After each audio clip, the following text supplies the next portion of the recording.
Amém? Amém. Sou missionária Marta.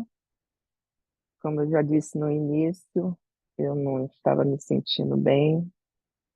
Tive um momento difícil de febre. Vou ter que viajar amanhã para o Brasil. Mas eu até pensei em falar com a Jaque que não ia falar, que não ia levar nenhuma palavra. Mas depois eu falei, sabe o quê?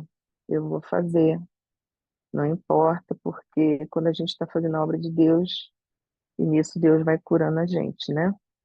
E eu quero ler com um grupo de irmãos e irmãs hoje em Segunda Reis, versículo 4, o capítulo 4 e o versículo 26,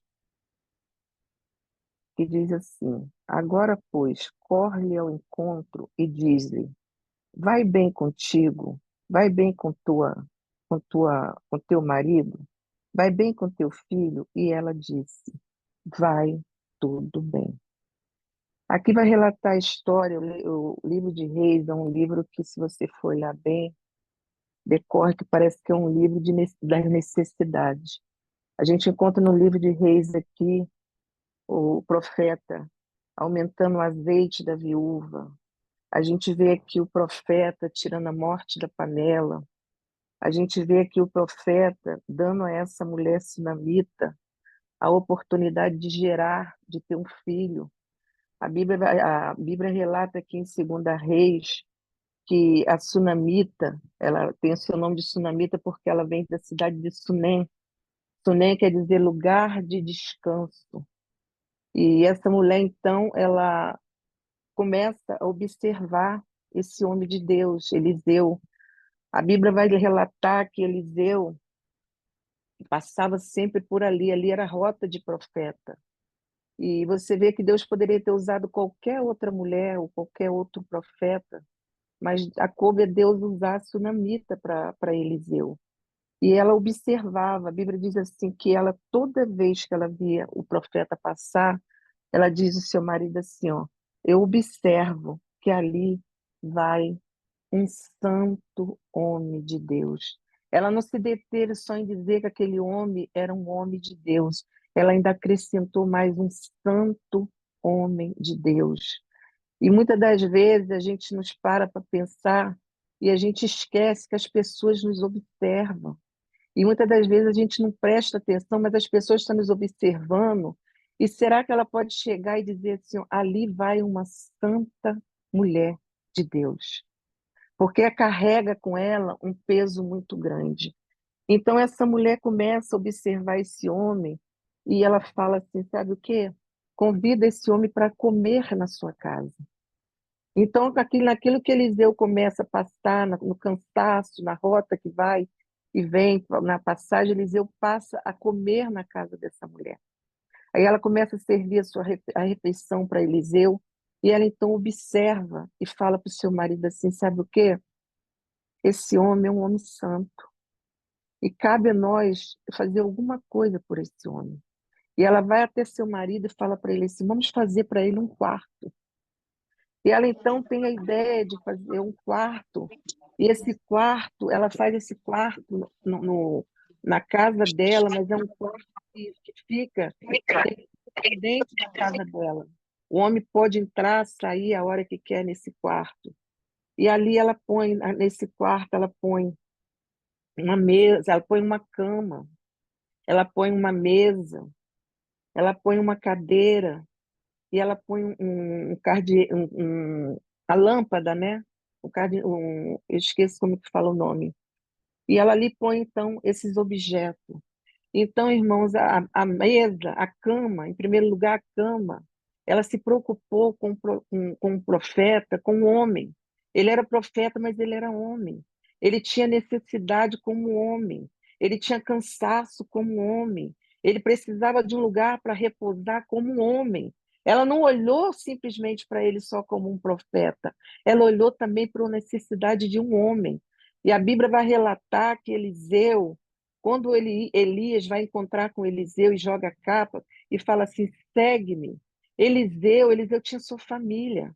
Eliseu tinha pai, Eliseu tinha mãe, Eliseu era fazendeiro. A Bíblia diz que Eliseu, então, ele pega, tosqueia todo o seu gado, ele acaba com tudo, ele não deixa nada para trás para que não faça com que ele volte. Ele fala, sabe o quê? Eu vou seguir o chamado. O homem de Deus está me chamando e eu vou.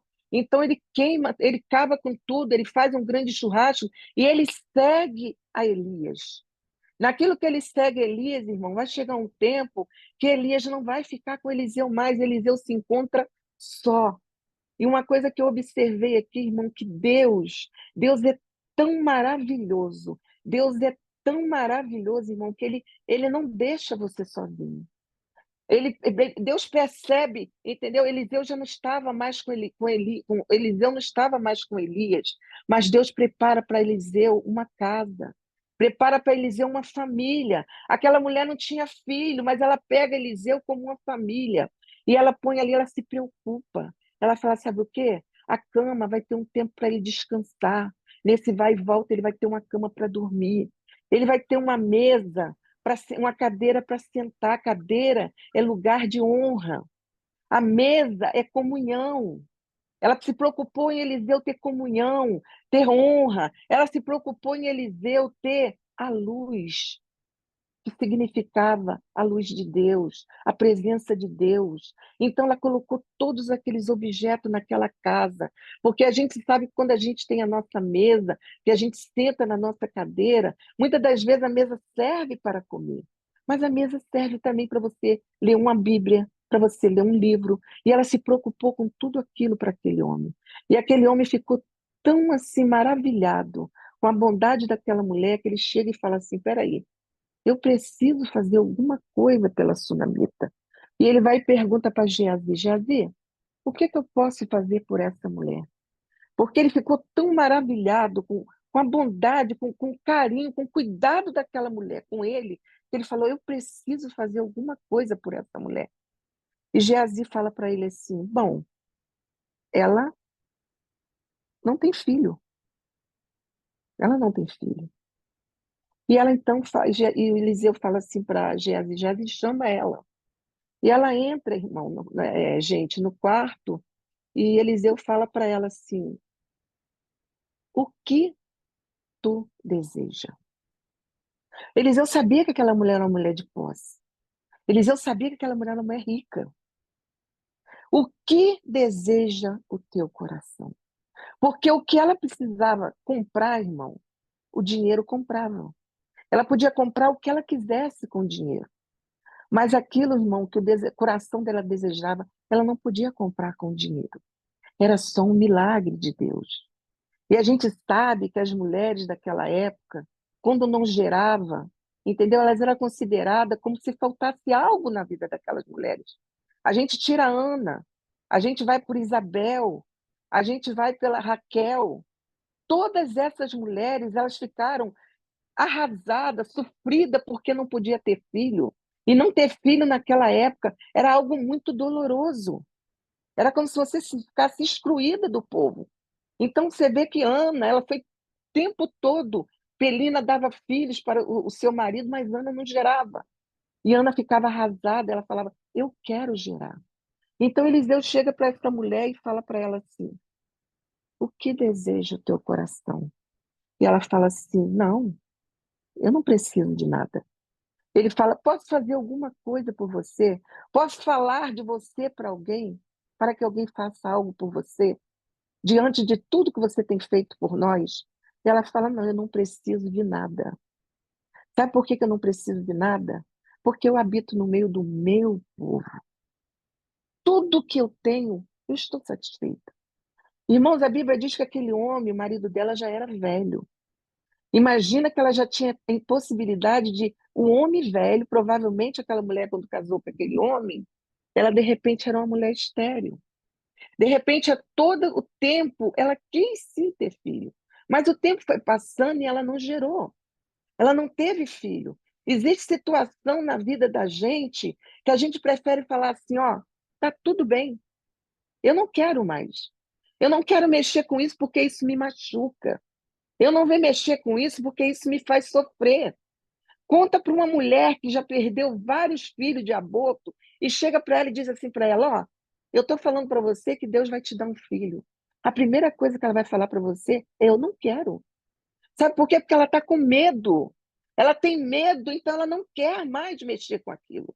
Diz para uma mulher que foi traída: olha, Deus vai fazer você ter um marido bom, um homem que vai te tratar bem, seja no termo da amizade, no termo do casamento. Então ela vai falar: não, ela não acredita mais naquilo, porque aquilo machuca. E aquela mulher fala assim: não, eu não quero, eu não preciso de nada. E Eliseu vai e fala assim: ok.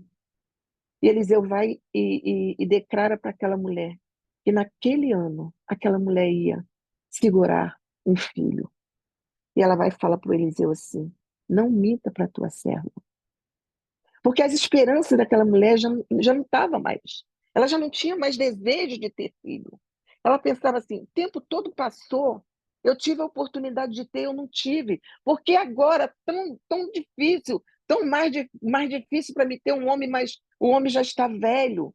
Eu já provavelmente também já não estou nova. Eu não tive, por que agora? E Eliseu fala para aquela mulher: irmão, a gente vai ler aqui no livro de Reis, conta a história dessa mulher e a gente sabe, eu sou mãe, sou vó, vocês que são mãe, a gente sabe que um filho, ele não nasce da noite para o dia. Aquela mulher, irmão, em um ano, Eliseu falou que ela ia segurar, mas aí ela ficou grávida. Imagina a alegria daquela mulher, irmão, grávida. A gente, quando está grávida, imagina quando você quer muito, principalmente um filho, você fala: eu estou grávida. Você começa a ter aqueles cuidados todo de uma mãe. Então, aquilo não foi da noite para o dia, ela levou 9 meses para gerar a criança. 9 meses para aquela criança nascer. Aí nasce a criança. Imagina a alegria daquela mulher. Cuidar daquela criança, ver aquela benção correndo por dentro de casa e olhar todo o tempo e falar: eu pude ter, é meu. O Senhor me deu, é meu. Irmãos, mas a Bíblia vai relatar que aquela mulher vai passar por uma coisa muito dura na vida dela. Porque aquela criança, irmã, ela cresce. E quando aquele menino já está com seus 16 para 17 anos, aquele menino vai com seu pai para o campo. Seu pai vai trabalhar e aquele menino quer ir junto e vai. E aí o campo, irmão, aquele menino começa a ter uma dor de cabeça. Ele começa a reclamar com seu pai: minha cabeça está doendo, minha cabeça está doendo. E o pai fala com seus empregados: pega o menino e leva para sua mãe. Irmãos, aquele menino foi até a sua mãe, os homens levou ele para sua mãe.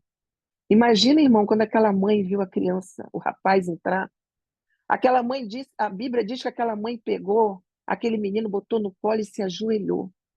E ela ficou ali, irmãos, com aquela criança não, com aquele jovem, orando a Deus. Imagina o que passava na cabeça daquela mulher. E a Bíblia vai relatar que ao meio-dia aquele menino faleceu. Aquela mulher pegou aquela criança, aquele rapaz, subiu as escadas e no quarto que ela recebeu a promessa do milagre, ela colocou aquele menino. Ela colocou o menino na cama do profeta. Deixou aquele menino na cama do profeta, fechou a porta e saiu e falou para o seu marido: fala com o moço, com os homens que prepara para mim o jumento, prepara tudo porque eu vou até o homem de Deus. Irmãos, aquela mulher vai encontrar pelo caminho 3 obstáculos. O primeiro obstáculo que ela vai encontrar é o seu esposo. A Bíblia diz que ele pergunta para ela assim: por que que você vai até o homem de Deus? Não é lua nova, é dia de você ir. E ela só responde para o seu marido, porque ela pensou: é uma mulher sábia. Uma mulher, irmão, que ela já tinha a sabedoria que Deus tinha dado. Quando ela pensou em fazer algo para aquele homem, foi algo que veio de Deus. Aquela mulher era uma mulher que tinha visão.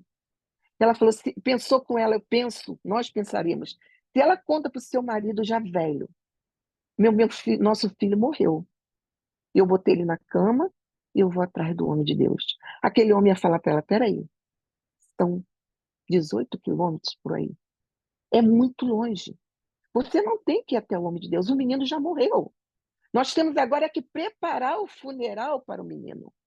Não tem que preparar e você ir atrás. Mas ela não falou nada. Aquela mulher sabia que aquele homem que deu aquela palavra para ela, que ela ia ter um filho, e ela teve um filho, e aquela criança nasceu, aquela criança cresceu, e aos 17 anos, 16 para 17 anos, aquela criança veio morrer. E quando aquela criança veio falecer, ela falou: não, aquela promessa que aquele homem me deu, aquela promessa, ela está de pé. Eu vou atrás dele. Ela fechou a porta e foi. Ela falou para o homem que estava levando ela, os seus empregados: não pare para em lugar nenhum. Me leve até o homem de Deus. Não pare para conversar com ninguém, porque o assunto aqui é sério, a urgência é grande. E ela foi. E a Bíblia diz que quando ela vai chegando perto, ela vai encontrar com outro impedimento. Ela encontra com Geazi. A Bíblia diz que ao encontrar Geazi, Geazi faz e pergunta para ela. Não, Geazi fala para o homem de Deus. O homem de Deus vê a mulherzinha e fala para Geazi: Geazi, eis a Sulamita. Vai ao encontro dela. Pergunta para ela se está tudo bem com ela. Pergunta para ela se está bem com ela, se está bem com o marido dela, se está bem com o filho dela. Eliseu estava preocupado com pessoas, com sentimento, com gente. Muitas das vezes a gente está preocupado com coisas. Mas aquele homem não, aquele homem pergunta para ela: como é que está seu marido? Como é que você está? Como é que está o seu filho? E quando Geazi pergunta para ela só diz para Geazi assim: olha, está tudo bem. Será que nós, irmãos, diante de uma luta, diante de uma adversidade grande, diante de uma morte, diante de um filho, diante de um casamento que está passando por problema, diante de um filho que está passando pelas drogas, será, irmão, que nós temos a mesma força de dizer: vai tudo bem? Será que nós, irmão, existe coisas na vida da gente que a gente tem que levar no joelho? Aquela mulher pegou o menino morto, a mulher que orou por aquele menino morreu, mas ela levou no joelho. Irmãos, o que está morto na sua vida que você precisa que seja trago vida? Porque eu não sei, mas a gente pensa que eu não sei, porque a pessoa quando está viva, para você carregar ela, ela tem um peso. Mas quando ela morre, você vê que até a mão, quando você vai segurar a mão de uma pessoa que morreu, parece que o peso é dobrado. Carregar algo morto é algo pesado para carregar. Aquela mulher levou o morto pesado e botou naquela cama e foi atrás do milagre. O milagre que tinha começado, ela foi atrás. Deus, irmãos, é um Deus maravilhoso. É um Deus que cuida dos seus. Eliseu estava sozinho, mas Deus deu a ele uma família. E aquela mulher, irmãos, quando chegou diante de Eliseu, ela se joga aos pés de Eliseu e ela chora, ela se humilha, ela agarra os pés daquele homem de Deus e diz para ele assim: te pedi alguma coisa. E Geazi vai tentar tirar aquela mulher. E o homem de Deus fala assim: deixa ela porque a sua alma está triste, está abatida, mas Deus não me revelou o que era. Irmão, Deus não falou com Eliseu o que tinha acontecido. Às vezes a gente fala assim, porque é homem de Deus, vai falar tudo. Mas Deus não disse, Deus não tem obrigação de dizer tudo. Deus não revelou nada para Eliseu, apenas aquela mulher chorava. E então aquela mulher contou para Eliseu, e Eliseu fala para Geazi: Geazi, pegue o meu bordão, vá na frente e vá lá. Põe o meu bordão sobre o menino. E para que aquele menino venha viver. E Geazi faz isso. Mas eu vou te dizer uma coisa. Não adianta usar Davi, era Davi. Roupa de Saul não serviu para Davi. Porque Davi era homem de Deus. As coisas de Deus é diferente. Bordão de Eliseu não serviu para Geazi fazer o milagre. Porque aquilo que está na tua mão é só você que pode fazer. Aquilo que Deus deu para você fazer, Deus não vai botar na mão de outro. Muitas das vezes nós estamos com algo para resolver e Deus está falando, é você que tem que fazer, o projeto é teu, é eu que te dei a visão, é para você fazer. E você começa a jogar para outra pessoa, porque você acha que é a outra pessoa que vai realizar e Deus está falando, é você. E a Bíblia diz que Geazi chega diante daquele rapaz e ele bota o bordão sobre o rosto, mas não acontece nada. E a Bíblia vai relatar que Geazi não orou. Ele foi simplesmente botou o bordão, ele não orou. Aquela mulher, quando se prostra diante dos pés de Eliseu, ela sabia que não podia confiar em Geazi. Ela falou, eu não quero. Irmão, se eu posso falar com Moisés, eu não preciso de Arão e nem Josué. Eu vou até Moisés. Se eu posso ir até Deus, eu não vou buscar ninguém, eu vou até Deus. É Deus que vai resolver, é Deus que vai falar, é Deus que vai fazer. E muitas das vezes você conta para todo mundo o seu problema. E o último que você vai contar é para Deus. A Bíblia diz assim, ó, entra no teu quarto, fecha a tua porta e fala com o teu pai. A Bíblia não diz que ele vai falar com você. A Bíblia diz que ele vai escutar o que você vai falar, porque ele já sabe o que você vai falar. E a Bíblia vai relatar que então Eliseu vai. A mulher fala: eu não saio daqui se tu não for comigo. E Eliseu então vai com aquela mulher. E no caminho que Eliseu está indo com aquela mulher, Geazi já está voltando e relata para Eliseu que botou o bordão e nada aconteceu. E Eliseu então, irmão, vai e entra naquele lugar, naquele quarto, e ele fecha a porta. Irmão, a maioria dos milagres, você vai ver aqui o milagre do azeite, ele foi feito entre porta fechada. Existe coisas na vida da gente que é de porta fechada. Não é com a porta escancarada, não é para que todo mundo veja, irmão, nem todo mundo está com a fé que você está, nem todo mundo acredita do jeito que você está acreditando. Então a porta tem que estar fechada. E só interessava saber a mãe da criança, e no caso Geazi, que já sabia. E a Bíblia diz que Eliseu vai e fecha a porta e deita em cima daquela criança. Só quem entende, irmão, isso é coisa de Deus. E ele deita, ele bota boca sobre boca, olho sobre olho, mão sobre mão. E ele deita sobre aquela criança, sobre aquele rapaz. E a primeira instância, irmão, não aconteceu. E ele faz de novo. E quando ele faz pela outra vez, ele já sente o corpo da criança aquecido. E ele levanta dali, não tá bom, e ele começa a caminhar pela casa. Ele começa a caminhar pelo quarto. E ele começa a caminhar pelo quarto. E quando ele começa a caminhar pelo quarto, ele faz de novo. Ele deita de novo sobre aquele homem. E a Bíblia diz que aquela criança dá 7 respiros. 7 na Bíblia é sinal de perfeição. 7 na Bíblia é perfeição. Perfeição. Deus não faz nada incompleto. Se Deus prometeu, ele vai cumprir. Ele falou que dava para aquela mulher, aquele menino. E ele deu. Aquele menino morreu, mas aquele menino era daquela mulher. E aquele menino veio ressuscitar. E ele falou para Geazi, chama a sunamita. E falou para ela, eis aí o teu filho. Colocou sobre os braços dela aquele rapaz. O que eu entendi com isso? Aquela mulher foi uma mulher que foi tão abençoada, que você vai ver mais na frente, que vai haver uma grande fome naquela cidade.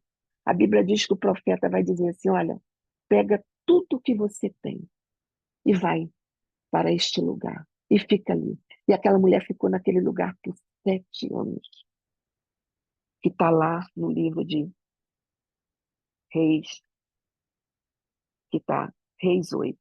A sunamita volta para a sua terra.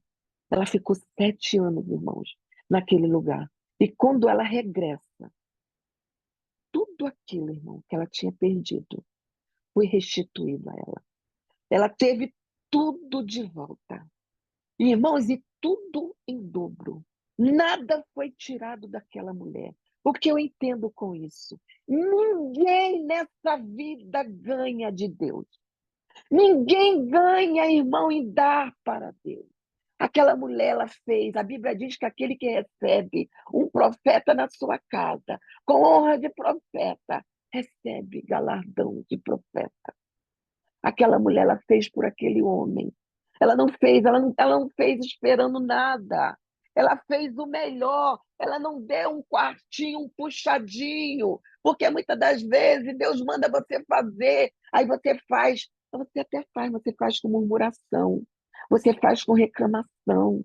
Você faz com má vontade. Mas aquela mulher não, ela fez o melhor. Ela deu o melhor para aquele homem de Deus. Ela se preocupou com tudo, ela se preocupou com a cama, ela se preocupou com a cadeira, ela se preocupou com a mesa, ela se preocupou com o candeeiro, que era a luz para aquele lugar.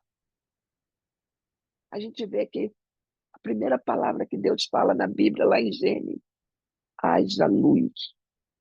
Aquela mulher levou a luz para dentro da sua casa.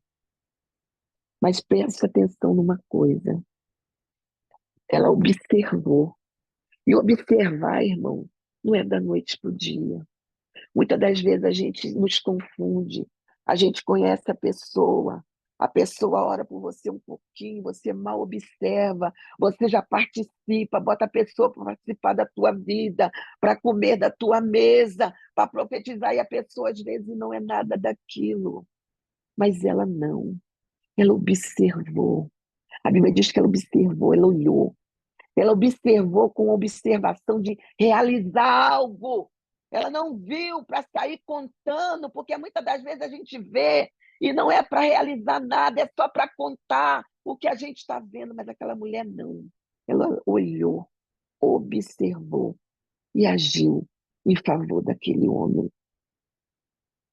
E o que eu entendo com isso? Que nós precisamos, irmão, aquela mulher, ela foi muito abençoada.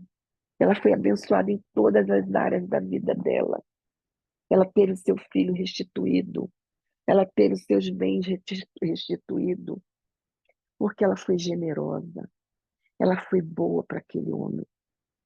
Muitos homens devem ter passado, irmãos, por aquele lugar, porque ele dizia que era rota de profeta. Mas nenhum homem também observou a necessidade daquela mulher. Porque muitos entravam e diziam assim, não, ela já tem tudo. Às vezes a gente vai na casa de alguém e a gente fala assim, eu não vou dar nada para essa pessoa, porque essa pessoa já tem tudo. Irmãos, um abraço faz diferença. Um olhar faz diferença. Um ouvir aquilo que a pessoa está, às vezes, agoniada para falar, faz diferença. Às vezes a gente pensa, a pessoa tem tudo, mas se você observar com a visão, com os olhos de Deus, você vai ver que falta algo para aquela pessoa. Irmãos, e sempre, sempre que a gente faz algo no reino de Deus, que a gente deposita algo no celeiro de Deus, Deus retribui você, irmão. Então, essa é a palavra que eu lutei muito para não falar, que eu quero falar para você nessa noite. E o interessante é que aquela mulher, a gente vai ver que aquela mulher é uma mulher decidida, porque você vê que ela observa, ela vê, e ela fala para o seu marido. Ela poderia ter feito, muitas das vezes, a gente por ter tudo, porque nós temos, às vezes, esse jeito, e a gente, às vezes, não honra. Deus, ele não quebra princípio. Deus não quebra princípio. E ela foi e falou com seu marido. Muitas das vezes as coisas não estão acontecendo na sua vida. Porque mesmo você tendo posse, Mesmo você sendo mais do que o seu esposo, você está do lado dele, você precisa honrar ele como o cabeça da sua família. Não importa. Não importa que você tem mais, não importa que você sabe mais. Irmãos, você precisa dar honra para o seu companheiro, porque Deus não quebra princípio. Deus quebra protocolo, mas não quebra princípio. E o princípio é, irmãos, a gente precisa honrar o nosso cônjuge, a gente precisa honrar o nosso esposo. E ela honrou o seu esposo. E ele sabia que aquela mulher era uma mulher boa. Ele conhecia a sua esposa. Você vê que ele automaticamente ele falou: vamos fazer o quarto. Vamos fazer conforme você analisou. Então, irmãos, três lições que eu tiro dessa palavra. Primeira, honrar o seu esposo. Depois, irmãos, observar quem você está botando dentro da sua casa. Quem você está compartilhando, porque mesa é lugar de comunhão. E só come na mesa da gente, irmão, quem a gente tem comunhão. E ter comunhão, irmão, você vê que aquele homem, ele passou a fazer as refeições dele naquela casa. Ele não comeu uma só vez. Muitas das vezes a pessoa ora com você uma só vez. E aquela pessoa vai e fala uma coisa, você já idolatra aquela pessoa, já bota aquela pessoa acima de Deus. E às vezes as coisas não acontecem, e você fica frustrado, você fica arrasado, e você bota a culpa em Deus, mas a culpa não foi em Deus. A culpa muitas das vezes é nossa. Então é a minha palavra dessa noite. Vamos observar, vamos ter sabedoria, vamos buscar de Deus, porque só Deus, irmãos. Se você buscar, tiver os seus olhos atentos, Deus vai falar com você. E nunca esquecer. Todos esses milagres, você vai ver que o azeite, ele foi feito dentro de um quarto fechado. Aquela criança foi ressuscitada dentro de um quarto fechado. A oração que Jesus manda a gente fazer é dentro de um quarto fechado. Será que você preparou um lugar na sua casa? Eu não digo que você tem que ter simplesmente um quarto. Eu tenho o meu quarto de oração. Eu já falei aí para muitas que já ouviu. Eu tenho o quarto da oração e tenho o sofá da decisão. Mas o meu quarto de oração é o lugar que eu entro e ali eu falo tudo. O quarto de oração naquela época era um lugar onde você guardava as coisas mais valiosas, que naquela época era o azeite, era cereal, era o trigo. E Jesus comparou aquele quarto como um lugar muito valioso, aonde você entrava ali pobre, mas você saía dali rico. Você entra no quarto de oração fragilizada, você derrama, você fala tudo pro teu pai. E você sai dali aliviada. Porque quando você abre a porta, você sabe que o seu pai escutou, que ele ouviu, e que ele já está atendendo e providenciando tudo para você. É a minha palavra que eu deixo para você nessa noite, nessa reunião. E que Deus possa abençoar cada uma de vocês com o propósito que Deus tem colocado na vida de vocês. Não deixa na mão do outro aquilo que só você pode fazer. O que Deus colocou para você é para você. Não adianta você querer que o outro faça. Ele pode fazer, mas não vai fazer perfeito. A gente vai ver que Geazi não fez direito. Porque você vai ver mais na frente que Geazi era interesseiro. Por isso que de repente as coisas não aconteceu. Você vai ver que Geazi, quando vai, Eliseu ora para Naamã, Geazi faz o quê? Eliseu não pede nada, mas Geazi vai lá e pede. E ele se torna leproso. Então, muito cuidado. Quando Deus fala para você fazer e não cobrar nada. Aquela mulher não pediu nada. E o homem de Deus tampouco pediu alguma coisa. Amém? É a minha palavra que eu deixo essa noite para vocês.